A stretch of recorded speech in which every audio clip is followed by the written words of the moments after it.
Hey there, gang. I've got something a little bit different for you today, an actual comic book review. Cha!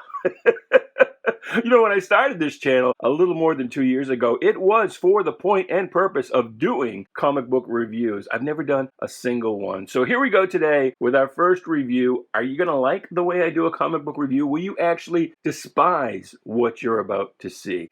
I don't know. Only you can say, but I can say this. If you like comic books, stick around. We're going to have some fun.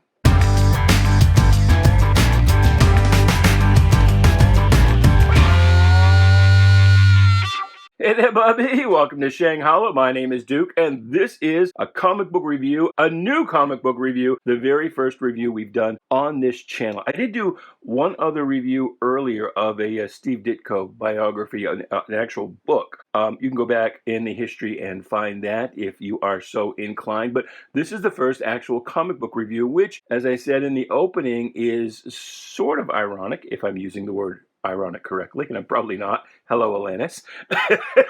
But I when I first started, I was nervous about how to do a review. I knew I didn't want to do it the way everybody else does it, where it's just like, yeah, this is a great book. I'll give it a 70, Dick. It's got a good beat, and I can dance to it. I wanted to go a little more in depth, but I wasn't sure that YouTube could stand what I would actually do for a review, and I didn't really know what I was doing as far as YouTubing goes. I still don't really, but I started out with just unboxings. I'd open up a box of books that I'm working on for grading for the job that I do, and I'll just show them to you. And that seemed to work out. People liked that, they enjoyed it, and I just never got around to doing actual reviews. But now, as some of you know, some things are changing at work. I may not have as much access to books to kind of bring home and do videos like that. And so we're turning to the reviews. And I am, again, a little bit nervous. Now, we are reviewing here a book that's 4 months old, so it's not a brand new review. And I may get a few casual viewers because Black Adam is opening this weekend. This isn't the reason I'm doing this particular book. Because I've been thinking about reviews all this time, all these 2 years. And when this book came out, I was like, that would make a great review. There's just so much wrong with it. And so now I am getting around to doing it. And so, like I said, I may pick up a few casual viewers because Black Adam is opening this weekend. But because this is a 4-month-old book, I'm kind of expecting that it's going to be kind of the hardcore veterans, the regular viewers of this channel, who will sit through this. Partly because I've got a feeling this is going to be a spectacular failure. I'm not sure a lot of people are going to watch an hour-long video reviewing a comic book that takes like 10 minutes to read. We're taking a really deep dive. I warn you now, go out, grab a snack, grab a beverage, settle in. You are going to be here for a while if you watch the whole thing. Or you can skip right to the end if you want and pick up that password that you need to enter the great 1,000 subscriber giveaway contest. The way I do reviews could be the thing that keeps us from ever getting to 1,000 subscribers. So you could just keep piling up the entries. There's a benefit for you right there, right? But I'm counting on the regulars to kind of tell me, okay, we like this about the review, we don't like that. Some constructive criticism to let me know, because again, we know that apart from the fact that I intend to take a deep dive into this book, we already know from the unboxings that I'm the kind of guy that can go off into a tangent, tell stories. This isn't going to be just kind of a straight up, I liked it, I didn't like it kind of thing. But anyway, let's not waste a lot of time here with the preamble. Future reviews probably won't be this long because I won't have to do all this sort of upfront disclaimer work.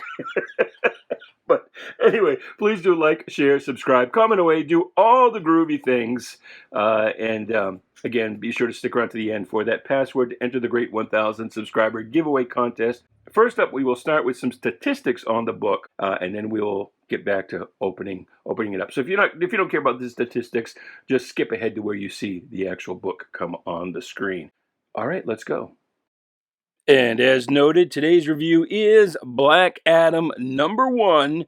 That is Black Adam #1 of 12, although the solicitations for December are out, and I didn't see this on it. So I don't know if this is going to get cut off at 6 or if it's going to pick back up in January or what the deal is. The movie is getting pretty bad reviews.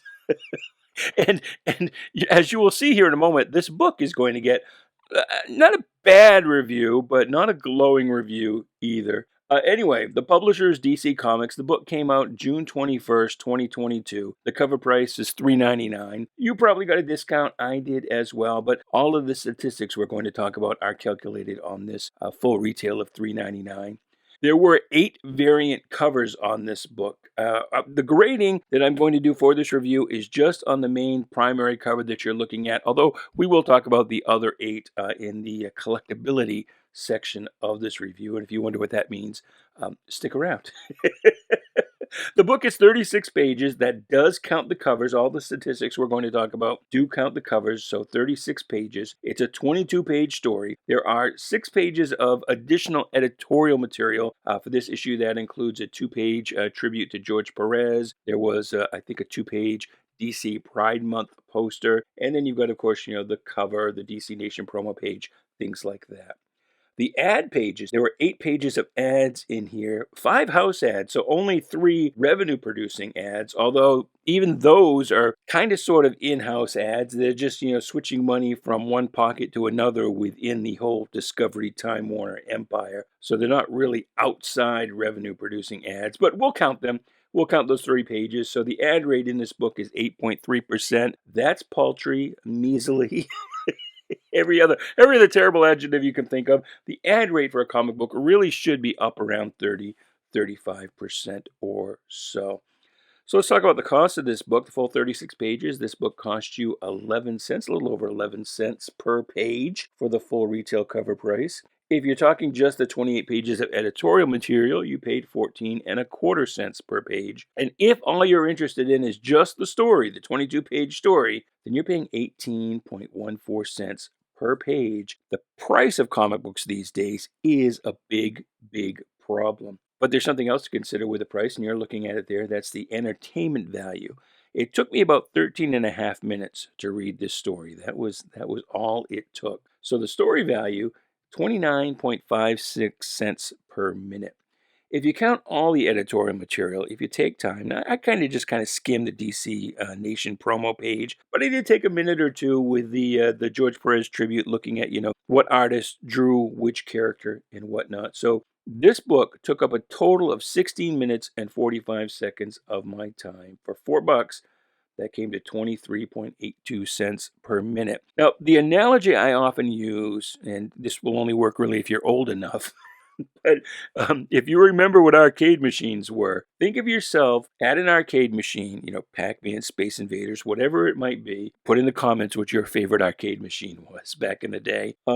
Mine was Dig Dug, for what it's worth. But picture yourself having to continue playing, having to pump a quarter in every 60 seconds. Every 60 seconds, you've got to put a new quarter in. Would you last the 13 minutes it took to read this story, or would you bail before then? Would you be like, fuck this?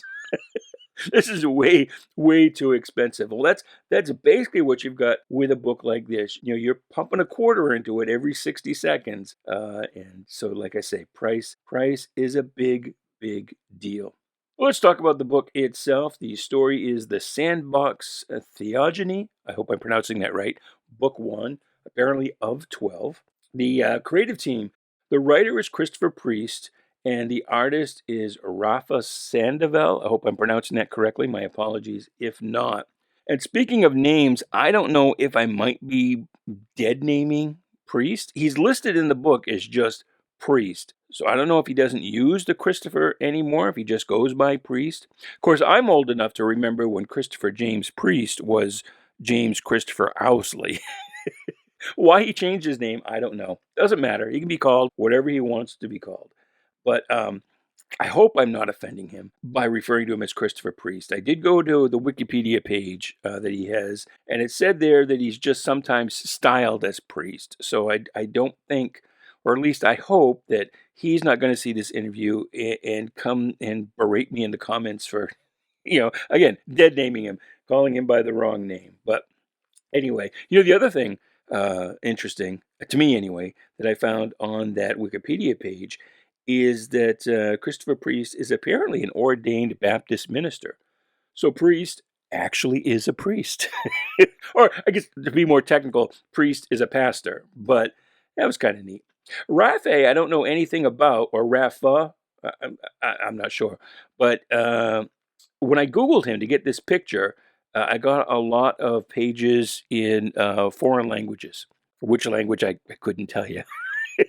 So I'm assuming that he's, if not American, doesn't live in the continental U.S. That he's from away, as it were. Anyway, here's the rest of the creative team on this book, and so for whatever that's worth to you, probably should have pumped that up a moment ago so you could have had a chance to read it all. The other statistical thing I'd like to talk about is right here. Now, about 12 or so years ago, I took a statistics class, and for my final project, I compared, I completely randomized my comic book collection and chose 10 random books from the 50s, the 60s, the 70s, the 80s, the 90s, and compared those, the number of panels and words per page. And as you might expect, that has gone down precipitously over time. This particular issue had 109 panels on its 22-page story, so that's 4.95 panels per page. That's about right to my way of thinking. When I was a youngin', it was about 6 per page. In the kind of late Bronze, early Copper Age, kind of the high point of George Perez and John Byrne, it actually picked up to like around 7 panels or so a page. The words, 1,513 words in this story. Yes, I did count them. I'm not going to promise you I counted right. I could be off by half a dozen words here or there. But I didn't mean to have this in bold. That's a mistake. But the words per page is 68.77. Now, what's interesting there is that back in the Silver Age, longtime DC Comics editor Julius Schwartz used to have a rule of having no more than 40 words in any one word balloon. And you can see here, we've got not much more than that per page. And this is not uncommon. And the ironic thing about this is back in the Silver Age, kids were written exclusively for kids, like, 8 to 13 or so. And back then, you would have about 200 words per page. When I was a kid, it was probably still about 150 words a page or so. And this is actually a little high for a modern comic book. Some are even lower than this. So again, only 68.77 words per page. So let's talk a bit about the grading criteria that I use when doing one of these reviews. And you're seeing them fall now because I can do nifty things in Keynote. Just because you can doesn't mean you should, but I indulged myself. So how I do a review is I take 10 equally rated aspects of a comic book, grade each of those on a scale of 1 to 10, and then add those up. And so those aspects are, just to go over them briefly, cover, which is, to what degree do I feel like this cover would induce a casual buyer to actually pick up the book. Plot is, your basic story structure. Script, the words, are they interesting to read? Are they amusing? Whatever. Layout is, how do the panels fit together to tell the story? The artwork is the art within those panels. Editing is kind of a catch-all. Production is, again, another catch-all of sorts. It's the coloring, the lettering, the packaging, all of that. Dollar value, when I get done the book, do I feel like I've wasted my money or not? Was this book worth what I paid for it? Collectability with an A, is the degree to which I feel like I'm still going to want this book 10 or 15 years from now when I'm weeding out my collection. Is this a book I would be willing to let go or something I'm going to want to hang on to? If it's a book I didn't have, is it something that I would have a hard time trying to find to get? And of course, added into this is a little bit of, what do I expect the value, the dollar value to be for that book as far as trying to acquire it years down the road. And then the gosh wow factor is the degree to which this book awakens my inner 8-year-old when I started reading comic books and was just blown away and amazed by everything I saw on the page. To what degree do I get that feeling with this book? And here is the grading matrix for this book. And as you can see, the gosh wow is pretty low. We're in the green for cover, plot, layout, artwork, and production. We're in the red for dollar value. Everything else is kind of in the yellow. As you can see there, the total score is a 66.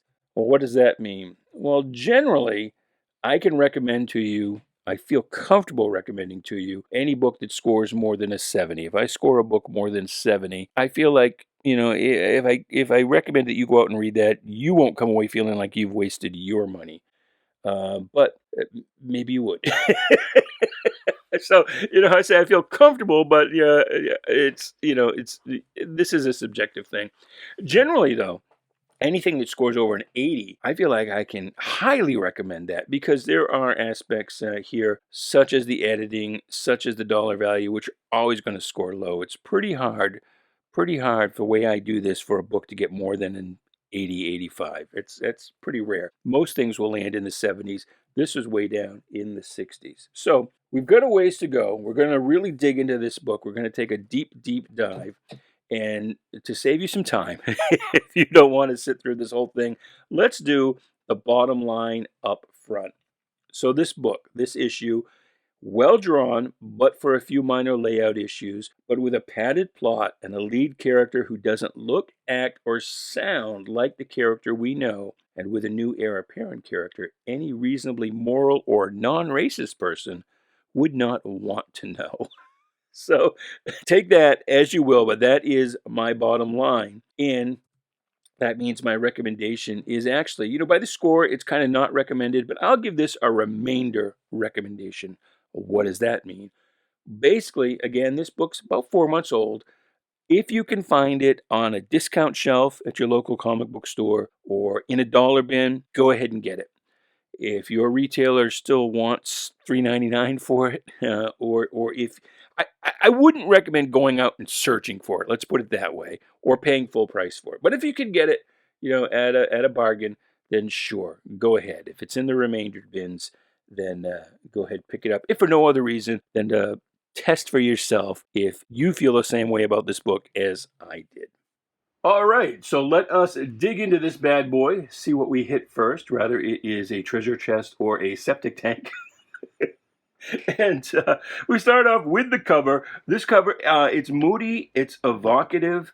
You've got Black Adam here in kind of a pensive pose. I like how it's kind of off focus a little bit. So the bolt here almost looks like it's shaking, like he's, how am I going to contain all this anger and this rage? But the kind of one little criticism, if I have any of the cover, is back in black, and so the verbiage is kind of juxtaposed to the image because again here he's looking very kind of melancholy, if you will, whereas back in black, I mean, that signifies to me that's like AC/DC. That's back in black, that's straight up full speed ahead, kind of like you would expect of Black Adam. So it sort of doesn't really complement the image.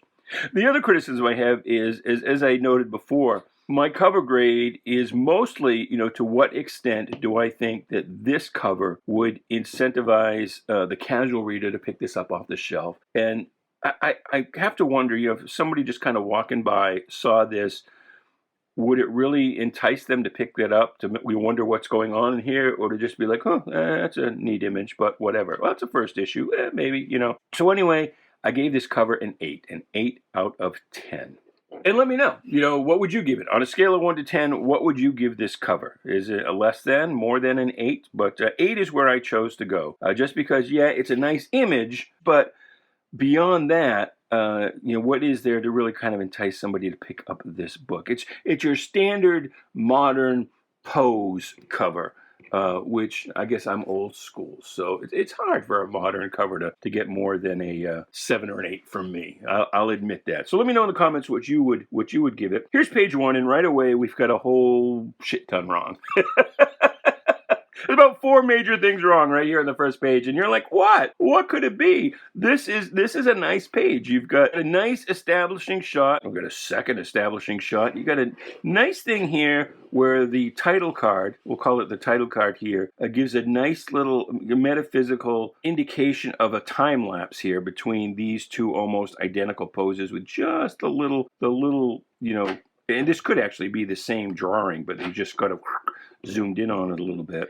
Very nicely done. Good job, Rafa. Very well drawn. But what's wrong with it? Well, and some of it could be me, right? And I'm not ashamed to say that. Although the saying used to be that the adage was every comic book could be somebody's first. And that was an exhortation to creators to write their comic books with the idea that somebody's picking this thing up for the first time, having no idea what's going on.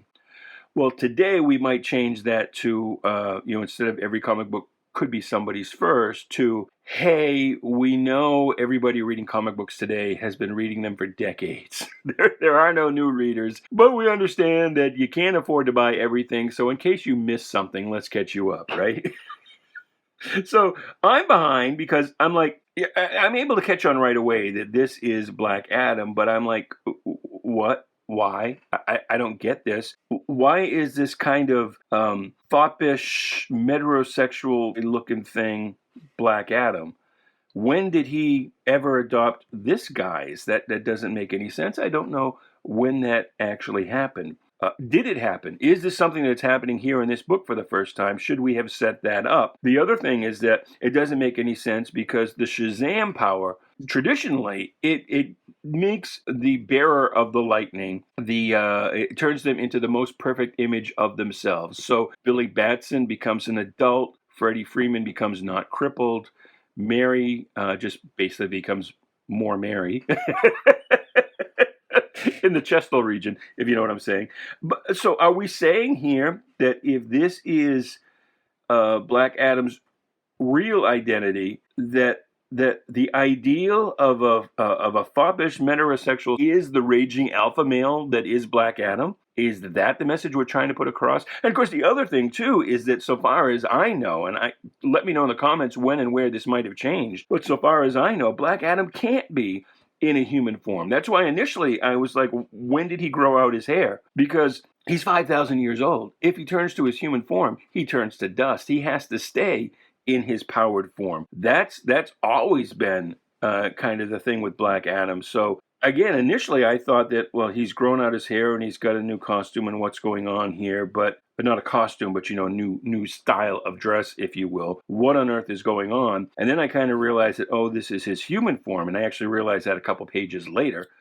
And so it's like, that doesn't make any sense. He's not supposed to have a human form, or if he has it, he dies adopting it, right? So none of that makes any friggin' sense to me.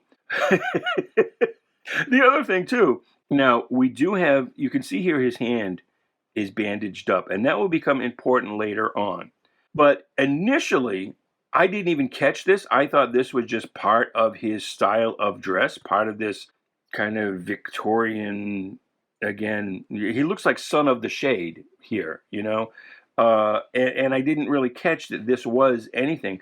So should this page have been redesigned a little bit to make that more obvious? Because what you'll see here is we're going to lead into a flashback of how he got this injury, and then we talk a little bit more about the injury. And so should we have had more of a focus on the actual injury? Like maybe in the center here, there could have been a shot, a little tilted, a little kind of worm's eye view looking up at him, kind of, with his head back and maybe, hand on the forehead, but looking past this hand, which would be larger in the panel, maybe a little blood coming through the bandages. So we really got it right away.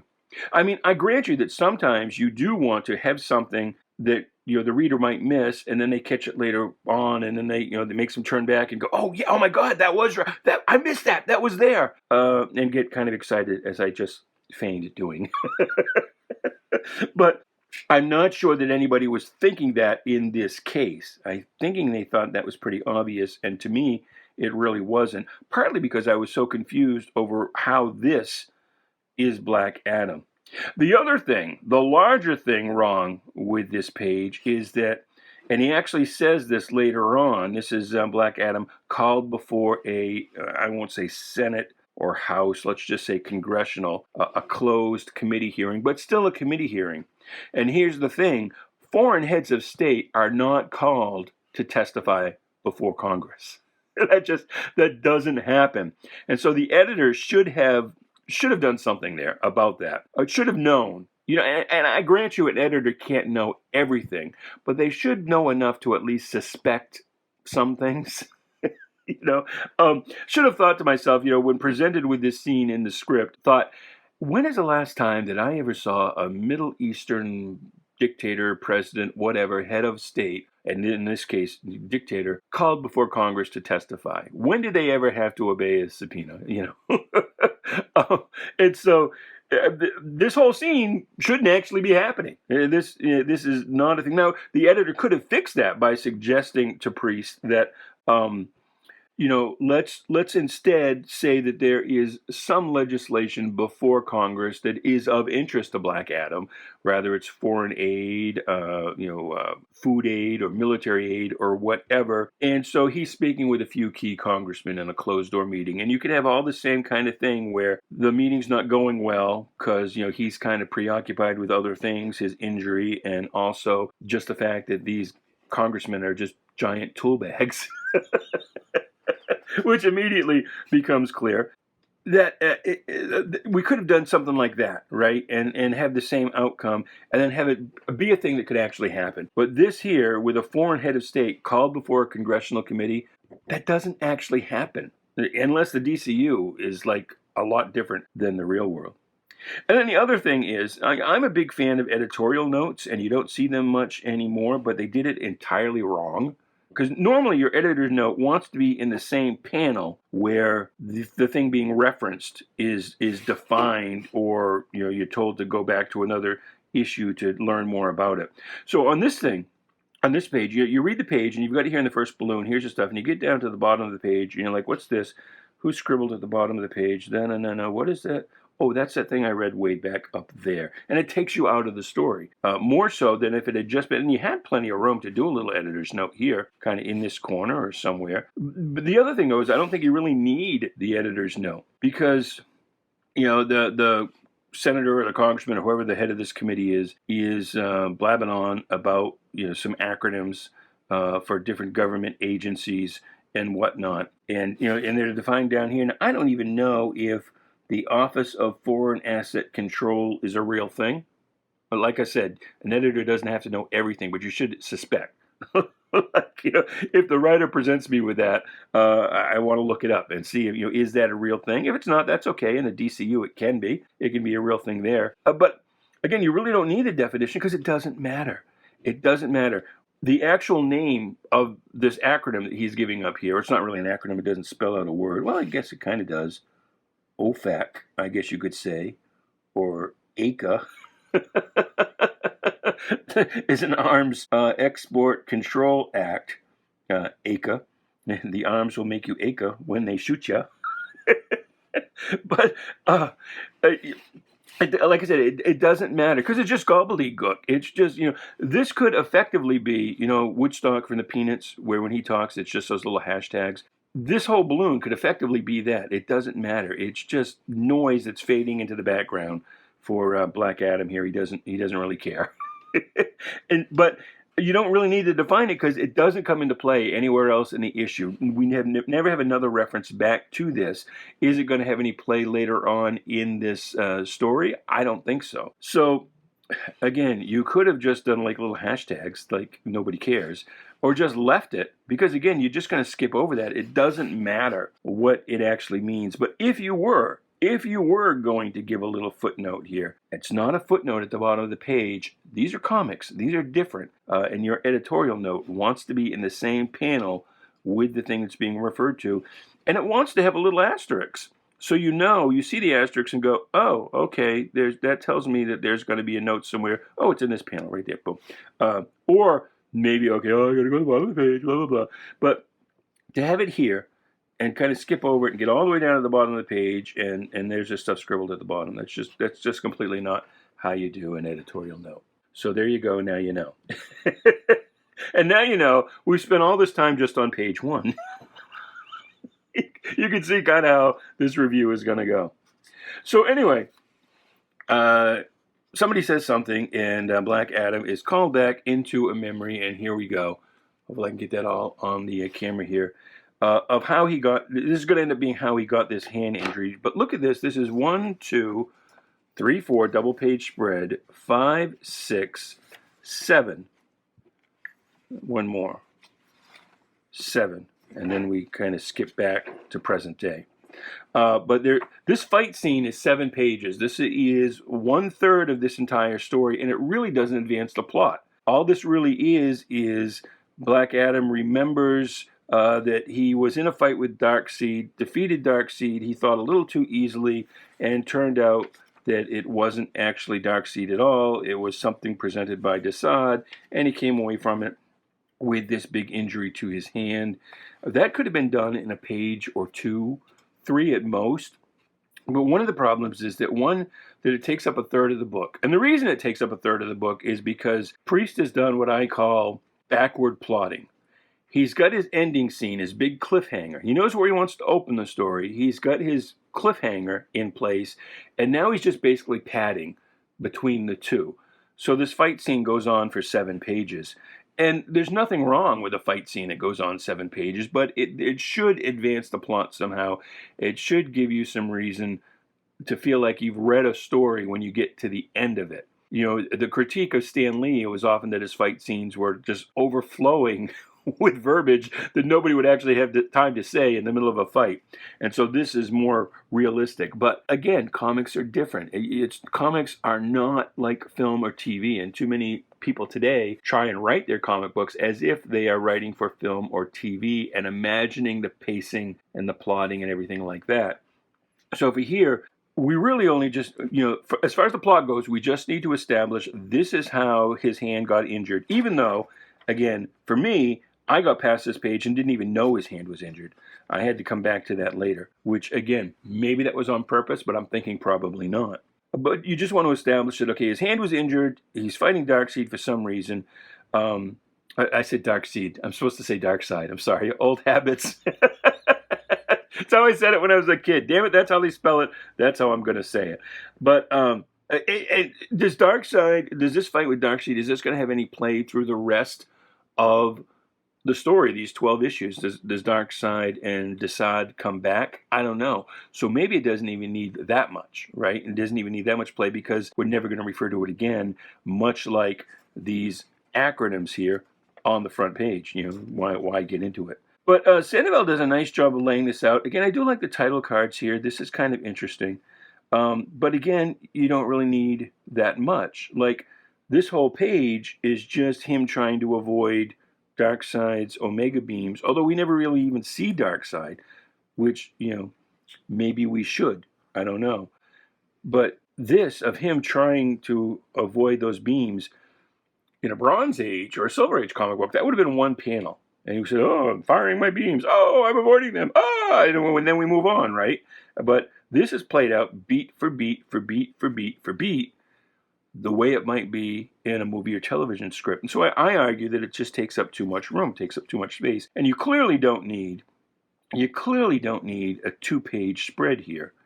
This could have been a single page, just as easily, just as effectively. It's pretty cool. I mean, don't get me wrong, it's pretty cool, but it's not really necessary. And so then we come back to, this confused me because the way, like the lightning flash, and Darkseid is kind of injured here, but the way this trails right here, and then it trails into the word balloon, you want to lead the reader's eye. The problem is this doesn't lead his eye because you read this and it's going down that way, and so your eye naturally comes into the bright spot here, the negative space, and goes back up. I can see where you might have been like, they're going to read it, the dots and the incredible, and then come down to see the injury. But the eye is actually led this way. There's nothing to bring the eye back up here, so you come down this way. So that's kind of an issue. And then we see here, and I don't know the degree to which you can actually see it because I don't want to open the book up too much. I don't want to make my near mint book only very fine, just for you. But you see him back, so the lightning changed him back, and you can see that. And you can kind of see here that his hand is injured a little bit, or you think maybe it is. Maybe it's not. It's hard to tell. You don't know. So I would argue that, again, this page could have been fewer panels. You could have gone from a single panel of the big explosion, which could have been clearer what was actually happening, frankly. Because he says Shazam, but there's so much of this light going on, it's hard to tell what's actually happening. Especially with the lightning should have come down from the Shazam, not in from the other way. Or maybe it's actually going through him. That's hard to say. But we should have had like because he goes flying into the snow and he's injured. You maybe don't even need that. You could have just had that, again, positioned a little differently. Maybe as the first panel, your eye would have led around correctly. And then closer in on him kind of rising up out of the snow that he'd been flung into. Maybe this could have been like a sliver panel across the top of him going flying and then the injury, which again, still if it was down here with that up top, you still would have come around correctly. Closer in on him so you could have seen the hand. This panel you almost don't need at all because he says Shazam again and hits him. But more on the hand to see that it's injured. Again, I kind of missed it the first time going through that. A little too subtle. And then all of this where he pummels him, this could have been just one panel. This is kind of cool, but it doesn't need to be, frankly. It could have been just one panel. If he hits him, he pummels him, he falls, and Desaad is there. You haven't seen Desaad up till this point, but there he is, and he runs away.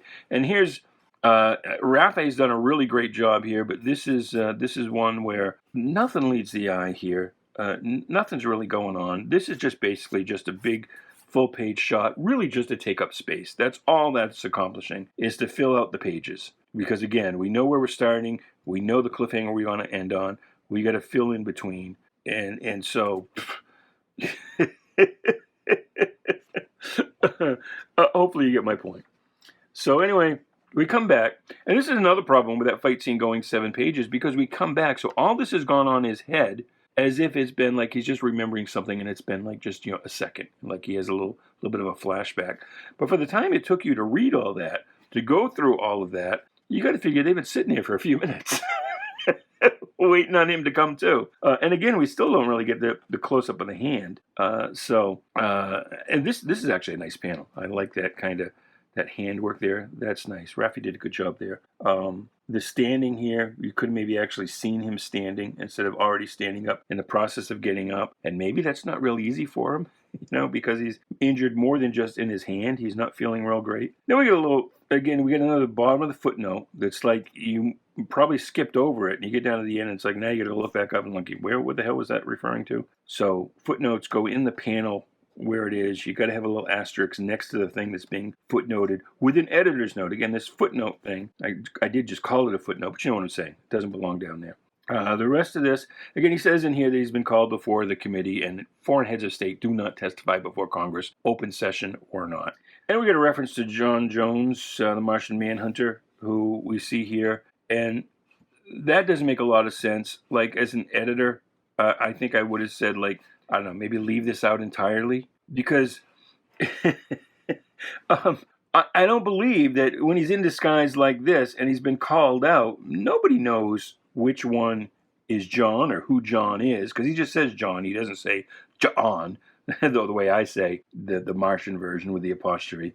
So to have him uncloak like that right in front of everybody, it creates a little bit of a commotion, which I guess allows him to leave. Maybe that's the point. But I don't think he would uncloak like that. And then you have to wonder, too, well, if he's here to see what Black Adam is up to, why doesn't he follow him from here? Like, is the Martian Manhunter going to appear in any of the subsequent 11 issues of this series? Probably not. So that's kind of a cool cameo, but it's kind of also not needed. And it sort of makes you wonder, huh? Because it is there. And then we've got this. And this is a nice example, or would be a nice example, of a decompression. You've heard people talk about decompression, that comic book stories today are entirely too decompressed. And I kind of referenced that back here with this 7-page fight scene that really could have been done. For the plot action that's covered, it could have been done in maybe 3 or even 2 pages. Here you've got this whole scene that doesn't really make any sense. But he walks up to the car, he walks by the car, and then goes up down these steps. And I guess we're supposed to assume from this M that that's the metro. But you've got to kind of know that he's going down into the subway, I guess. You can't be an 8-year-old kid reading this, wondering where the hell he's going. You got to be adult enough to have seen a big city subway station, right? So, like, what is this, like, in a metatextual sense, is this telling us anything? Because that's the point of, there's 2 kinds of decompression. There's where you decompress on purpose to extend a scene to be able to tell in a metatextual sense how the character is feeling, or, some other aspect of what is happening, what's going on. And it doesn't. This doesn't really seem to do that. It's the modern sense of decompression, which is just, again, pacing a scene beat for beat as if you were writing a television script or a movie script where this camera's got to follow him for this whole walk. Is any of this necessary? Walking past, like, why is he walking past? Like, it doesn't make any sense. He wants, well, I want to be alone and I want to walk, but I'm going to end up down in the subway where we can see here a few pages later, he's in the subway with all these people. Does that seem like something Black Adam would do? Like he would want to do that? He wants to get away from, ordinary tool bag people, and so he's just going to go hang out with common people in the subway. I think Black Adam would get in a limo and go back to his hotel or whatever. And to take so many panels to just walk by when it could have been just one panel. Your ride, sir? No, thank you. I'll walk. And it could have been one panel. But to extend that out over 3 is really, it's just chewing up space. It's just pacing, just to fill panels, or because we're pacing it like a TV script, like we want to see every single shot. It's not really how comic books work. That's the purpose of the gutter. This is what the space in between the panels is called, is the gutter. And what that is it allows the reader to fill in the information between those panels. So you don't have to go scene for scene like this. Walking out, walking up to the car, walking by the car without a word to the chauffeur here, and then down. It could have been just one panel, and he's down, or out, one panel past, whatever. It's just extending things kind of needlessly, unless they were trying to tell us something about his character, but it doesn't seem to be the case. All right, moving on. This is mostly well done. We've got his foreign head of state here, or he's with the U.S. State Department, I guess. And for some reason, he's got an in with Black Adam. So I'm not really sure. He's with the State Department. I'm assuming that's the U.S. State Department. But he's an ally of Black Adam. So I'm not really sure what that's all about. But he just basically serves the flunky role. We've got this guy who's been killed. He was just visiting somebody. This is a resistance leader in Kendak. I think that's how you pronounce Black Adam's homeworld. Home country. This is mostly well done. You got some low-key racism here. Is this black guy? Well, he's not black. He's Middle Eastern. Oh, well, okay, well, And who is he? He's the Archduke Ferdinand. Ferdinand, how do you spell that? Not getting it. Of course, is the reader going to get it? If comic books were still for kids, would a kid get it? Maybe. I don't know. So now we've got Adam in the subway, which doesn't make a lot of sense, and he's talking on the phone here, just kind of chit-chatting. And, what am I looking for here? There's some things here, or maybe it's on the next page, because Black Adam just doesn't sound like Black Adam. There's your Pride Month poster there in the middle. There's somewhere here where the State Department guy asks him something, and he just goes, nope. Like, that doesn't sound very Black Adam-ish to me. But anyway, this is kind of, pretty well done, even though I don't understand why Black Adam would want to go down into the subway to be among the hoi polloi, as it were. So now we come upon the character I despise, and I think maybe you would too. We're at this hospital. And I don't know why he's called the Newsboy. Initially, I thought this was going to be the Flipper, the black member of the Newsboy Legion. So I don't know why he's called that. But so he's treating this guy who's put off as your basic white supremacist. It says he's riding an $80,000 car and he got into an accident. The few white supremacists there are kind of rednecks. I don't think they'd be riding around in an $80,000 car. Maybe a souped-up monster truck. I don't know. Maybe that's me being racist, too. I don't know. But he's all like, yeah, I'm here because affirmative action, biatch. Which is, okay, however you feel about affirmative action, that's fine. And so the State Department guy has found him. This is apparently, the resistance leader that was killed, had apparently gone to visit this guy, or had gone to his address anyway. So Black Adam shows up more or less instantly. This is decompression, where the nurse goes by, and then it's just her shadow, where he doesn't appear to have moved at all. And so I mean, you don't really need 2 panels of that. It sort of indicates that he's standing ominously in the doorway while other people are making not much note of him, I guess. It works. It's okay, but you could have had just 1 panel of him kind of leering in the doorway. But here's this guy being kind of totally kind of, reverse racist, like, oh, we'll take his word for it that this is an actual white nationalist. I don't know. But he's being kind of a dick himself. There are some good parts here where he says, I'm Teth Adam, Lord of Kandak, and he goes, I'm Michael Jackson, King of Pop. That's legit funny. But the problem is that Black Adam wants to talk to him right away. He's saying, hey, it's turn. And he says, okay, well, my turn is now. Crunch. Does he actually kill the guy? It's not really clear to me. I'm thinking he doesn't because he's still gurgling here. But still, they talk, and he denies knowing anything or having been in on any assassination plot, having killed the guy or met the guy or known anything. He hits this bell, which I believe brings the cops coming. But here's something. So he's threatening him, and he doesn't give in. But he does say that, hey, let me treat your hand. I can smell that you've got quite a burn there. So there's some, not a Mary Sue, but Mary Sean. Is that it? Like, he's great. He's the greatest doctor who ever lived. That knew nobody walking all the way into the hospital and past the nurses and everything. Nobody noticed. But he can smell you've got this massive burn on your hand. But he does say, he says, really, you need to let me treat that hand. Still worried about me after I threatened you? You're a better man than I. So that's your basic fan fiction stuff where you have to build up the main character, right? You got to build him up. That's how fan fiction works. Is the main character who's the representation of the fan, of the writer, is just the greatest, most perfect person ever. So we've got to build him up that way. But that doesn't strike me as something that Black Adam would ever say in human form or as Black Adam. He would never, even if he thought that, he would never say it out loud. Maybe you need to we brought back editor's notes, kind of, sort of, more or less, earlier in the book. Maybe we need to bring back thought balloons and have him think it. But that's a very, just like I said earlier, with the him answering some. Oh, right here it is. Anything? Nope. It's Black Adam. Black Adam wouldn't go nope. He'd be like, no, you miserable cretin. So this is why. So the plot. Let's go ahead and throw out some grades here.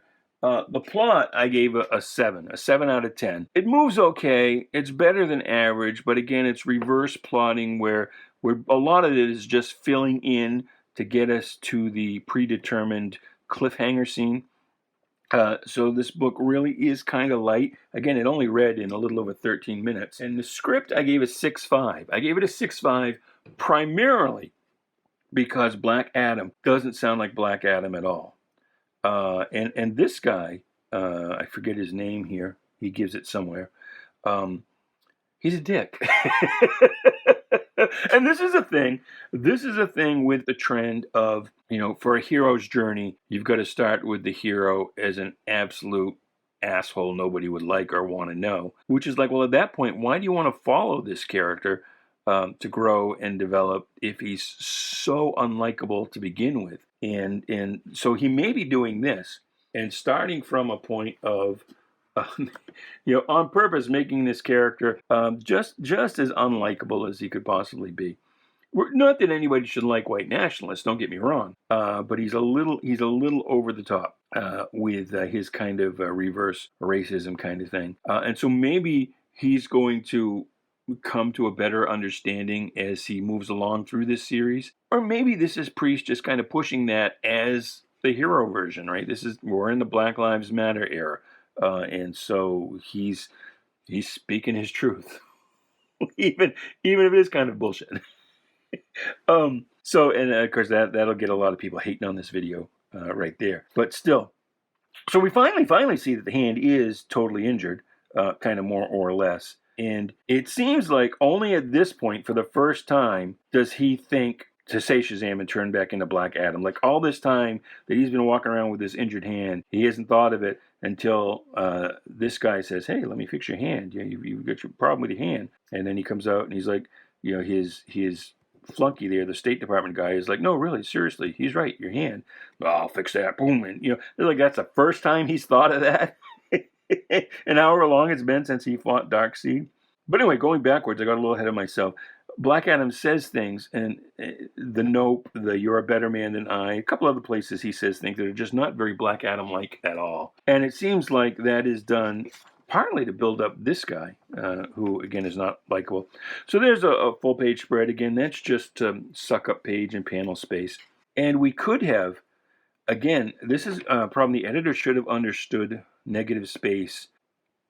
When the lightning strikes, right, I don't know about you, but my eye is drawn immediately right here. And so this panel should have been composed that, like, either this was in front of it or it was held up high and it's the main part of the scene and you're looking down at him and the lightning hits below, so that you look like you have to look past the hand to get to where your eye is drawn with the big space. But again, that's not a particularly good panel because the eye is drawn right there.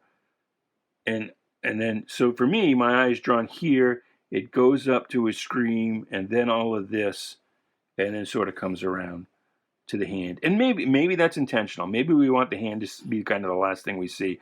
But it seems to me that should have been, this panel should have been laid out more, so your focus is drawn to the injured hand, not to so much of the lightning strike. Because we've seen that lightning strike a billion times. We know what it does. We know what it means. Even if you've never read a Shazam story before, you could figure it out. So the State Department guy goes back in, sees the same nurse again, and turns out there is no Dr. White. He's not really a doctor. So now he's drawn down to the FBI has him, and they're questioning him, and he's still like, I don't know what you're talking about. I have no idea what about this assassination. I've got nothing to do with it. I never met the guy, never visited the guy. He's very sad, but he gets bailed out. They let him go. I don't know that they would necessarily, but they do. This works okay, and this is where decompression kind of works. You actually could have done this. Another way to have done this would have been like one long panel, although it's a lot of dialogue. It might not have worked in one panel, but in like one panel where it's a single drawing and you just have the gutters splitting it, that also would imply the passage of time. But otherwise, this works out pretty well, especially when you see him kind of gesticulating and she's just kind of walkity, walkity, walkity, walk. So that works well. That works well. And he's in the friend zone with this chick, and he knows it. But she bails him out, or is there to pick him up when he's let go. I don't think he's not actually bailed out. He's just, they got nothing on him. They let him go. But they're talking, and she's walking away. This page doesn't work at all because this van pulls up, and they jump out. They grab him. They throw him in. And then he pops out of this closet as you can see, in Kandak. And it doesn't work because they're still talking. The van pulls up, and they're grabbing him. And this kind of breaks my suspension of disbelief. Like, as close as she is to all of this, I can't really believe that she didn't hear any of this going on behind her. So that needed to be laid out differently. Or maybe she walks around a corner. Or she goes, wherever they're going, she goes into her apartment or whatever, and he's left out on the street and fuck, or something. Because that just doesn't work. And then this part here, this isn't laid out well either. I didn't know what was going on here. Because they throw him into the van. The van is actually a portal, and he pops out here. Now, maybe you're more clever than I, and you figure that out right away. But I was like, what in the actual hell is going on? Initially, I thought, oh, they're throwing him into this energy thing, and he's going to get fried. And of course, again, maybe that's what they wanted you to think. And then he pops out, and it's like, where am I? Oh, I'm here. Even though in this panel, we don't see whatever closet thing he popped out of. That's nowhere to be seen here. He's just kind of in the middle of this group. Oh, I guess it's right here. So I'm wrong. There it is. I kind of missed it. But maybe this panel should have been composed not so that we were drawn so far away from it. That's like a kind of a bird's eye view from a long distance. Maybe it should have been closer up. So we see, kind of is implied here, that he's in with all these guys crowded around him. Like for a second, he doesn't even realize he's not still in the van. And we could have seen that closet like behind him. But I get that they wanted this establishing shot. But we could have started in close and then come out. The establishing shot doesn't always have to be first, right? But I think back here, what might have worked is to have a straight-on shot of the van, maybe cut by a panel, where he's thrown in one side and pops out the other. So the gutter would have given kind of the illusion of a short passage of time, and you would have realized that the van is the portal. Although that wouldn't work because he doesn't pop out of the van, he pops out of the closet. But anyway, you let me know in the comments below whether you got that or not on your first read. But I didn't quite get what was happening there at first. And if I didn't, and I've been reading comic books for half a century, I have to believe a lot of other people were like, maybe, I don't get it. Yeah, and it only takes you a second to realize it, but it's that second of self-doubt. And sometimes you want that, right? Sometimes maybe that's what they were going for. But I don't know that I necessarily believe that. So anyway, he makes with the jokes and haha. But here's the State Department guy who's got all the way to Kandak in this time, and the time it took him to be interviewed by the FBI. He's flown all the way back to Kandak. Maybe Black Adam flew him. I don't know, but he's back there. Somehow they have figured out, and they don't actually say this is the reason that the resistance leader visited him. But again, he's still denying the visit, and it seems like, as open and as honest as he is with other things, honest being saying things he feels that he probably really shouldn't say. As open and as honest as he is, that we would tell if he was lying about having been visited. I don't know. But turns out that he's been called, they've kidnapped him because somehow they figured out that he's actually Black Adam's descendant. Because again, Black Adams was 5,000 years ago is when he lived. I don't know that we've ever had any indication before that he had any kids, but apparently he's decided that, and so, like, what a massive stroke of luck, right? That he just happened upon this guy. Oh, I guess, they were following the leads of that resistance leader, but still. And so anyway, Black Adams, you can see the injury that's been in his arm has by now spread, like just since the last time we saw him, has spread all the way to throughout his body, and he declares that this guy is going to be his fill-in, his descendant. You are my descendant. The power of Black Adam I bequeath to you. And he's like, what? So let's let's go through the rest of the grading here. The layout I gave a 7.5.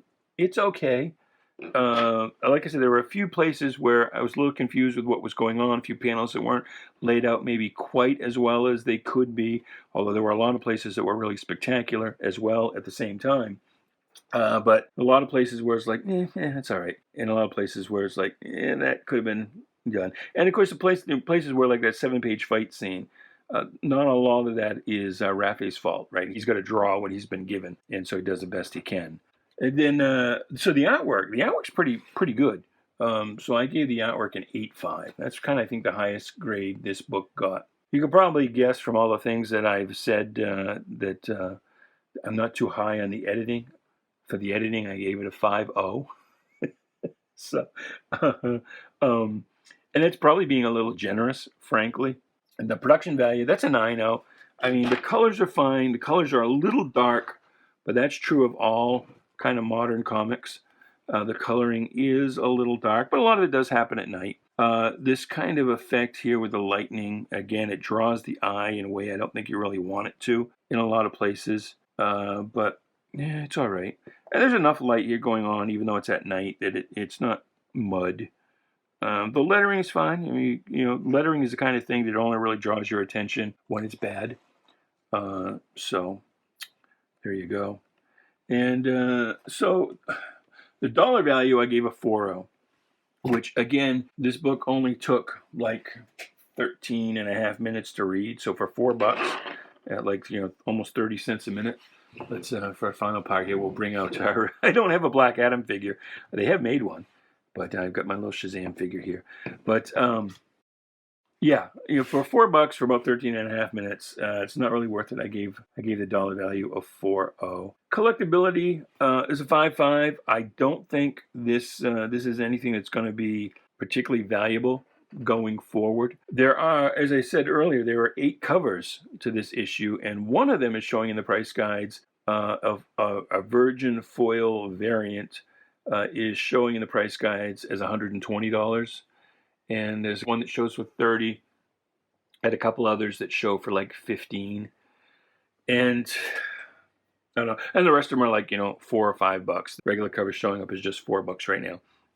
I'm not a fan of variant covers. I don't think they are a good investment long term. I think even that one that shows at 120, it will probably always show in the price guides as 120, but won't actually be trading for that. Like if you look at it, and I should do that. I should look on like GP analysis or something and see what that's actually going for, what it's actually sold for. And but I think the actual sales are always going to be a little or even a lot under the price guide because there just isn't going to be enough demand for it. Even though that virgin foil is a retailer incentive, like one available for every how many orders. I don't know how many that was, whether it was 50, 100, 200.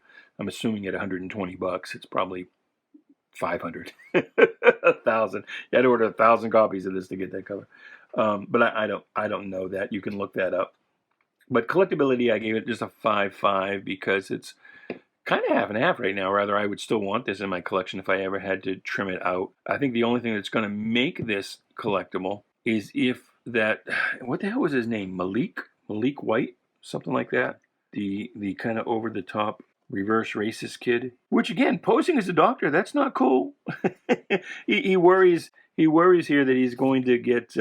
He's going to lose his job. Well, yes, you absolutely are going to lose your job. Like he should be in jail just for that. Never mind the FBI's interest in his State Department issues. He should be in jail just for impersonating an actual doctor. Apparently, he's just like a med student or something. But he's worried that it's going to affect his student loans and blah blah blah.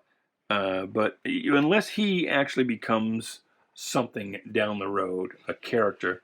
It's a little curious to me that, because this is a 12-issue series that started in June, we knew when the movie was going to be released, although I think the movies got pushed back a couple of times. You would have thought that a Black Adam series that was going to be in progress when the movie came out, you would think that it would have something to do with the movie, either leading up to or tied in somehow. This seems to be not tied in at all, and introducing characters and concepts that don't feature into the movie at all. So somebody who watches the movie and likes it, the reviews aren't that good, but let's presume somebody watches the movie, they're a casual fan, they like it enough that they want, it's a comic book character, so they're going to go to the trouble of trying to find a comic book store. So that's a fair degree of effort right there. And then they go and they pick up this book and they're going to be introduced to characters who don't feature into the movie at all. So far as I know. I haven't actually seen the movie yet myself. So that's a curious decision. But unless that character turns out to become something down the road, rather he's used in other media or gets his own title or becomes the new Black Adam or something like that for any discernible period of time, I don't see, he'll just kind of fade into the background. Kind of like in the New 52 era, there was an Isis who was his wife and her brother was Osiris, is that right? And we haven't seen either one of them since the, and this is actually pre-New 52. This is the weekly series 52, I think. Wasn't that where that was from? Or maybe it was the one that came after Countdown. I forget. We haven't seen either one of those characters either, and I kind of expect this kid is going to kind of fade right into the background as well. But unless that happens, I don't see this book taking off in any way, and it's kind of a book that I'm like, like I'm not even sure I'm going to finish the whole 12-issue series, frankly. So I don't know if I'm still going to want that in my collection, and I don't think it's going to be hard to find at all. It's going to be like a dollar bin thing, again, unless that kid takes off. And finally, the Gosh Wow. I might have been a little low on this. I gave it a 5.0, about halfway. And the problem was that, again, I just had so many issues as I was going through this book. So many things that were drawing me out of it. Rather, it was the fact that no, a congressional committee does not call a foreign head of state to testify before it, or different layout issues, or the fact that Black Adam several times. I wish I could find a third one real quick. There's a third one here. In addition to the nope and you're a better man than I, there's another. Oh, it's something where he says, I need that like I need a hole in the head or something. Where is it? But it's like it doesn't sound like Black Adam at all. And then the confusion about why is he even in this human guise? I didn't think he had a human guise, that he would turn to dust if he tried to revert to his normal self. Because again, he's 5,000 years old. I don't know where or when that changed, or if it changed, or if this is something new for this book. So there was so much in here that was drawing me out of the story that it was hard for me to kind of be in the story. And again, that kid, that Malik, was just so gosh darn unlikable with his attitude. That, and again, that might have been on purpose. Like, we're going to take him on a hero's journey, so we've got to start with him being the worst kind of person possible, the most unlikable thing you can imagine. But for the purposes of this story, even though he had a few funny lines, it was like, oh God, I don't know if I want to keep reading this guy. You know, I don't want to get the Black Lives Matter lecture every issue. Not that I'm saying that Black lives don't matter, but again, the movement and the burning down of the cities and things like that, I'm not really hip with. You know, and that's a fair degree worse than just pretending to be a doctor, right? So anyway, that is my opinion. Your mileage may vary, but those are my thoughts on Black Adam #1 of 12. Next up, and when we go back into the past for a retro review, we'll be looking at this issue of Shazam that was actually the second appearance ever of Black Adam, his first since the Golden Age, and it's really the reason we have Black Adam at all today is this book right here. So that's going to be our next review, our retro review, and until then, goodbye, good luck, and please be good to each other.